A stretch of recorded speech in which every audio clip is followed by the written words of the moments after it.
do Semper Reformanda, though? So the follow-up to that was, does Reformed theology continue to reform? We've heard about Semper Reformanda. I was going to stay quiet the whole day today. That was my job. I have brothers here who are more learned and smarter than I am, and I want to learn from them as well.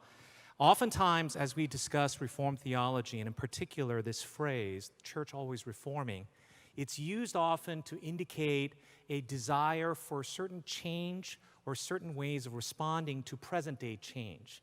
That is to say that the church should adapt and adopt to the new situation, giving answer to what's taking place.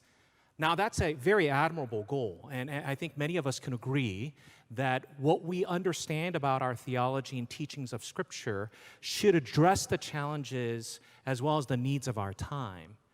But it's often misused in this way. That is to say that it indicates that the church must be flexible in terms of what it believes in and where it stands. And I don't think that was the intention of the use of the phrase. Dr. Lawson was so articulately describing the core understandings of doctrines of grace.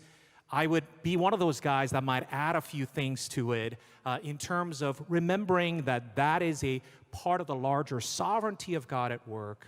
And even further, that's because Scripture is at the base of all these things, where the authority of the Word becomes the basis for all that we do. And I bring that up in particular, that phrase is church is always reforming is actually a passive notion.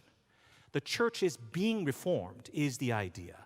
But being reformed also indicates that there is an external agency involved. It's not the church simply wanting to change for the sake of change, but it's being changed from that which is outside. That is, God in His Word is the one that continues to inform, uphold, and grow the church.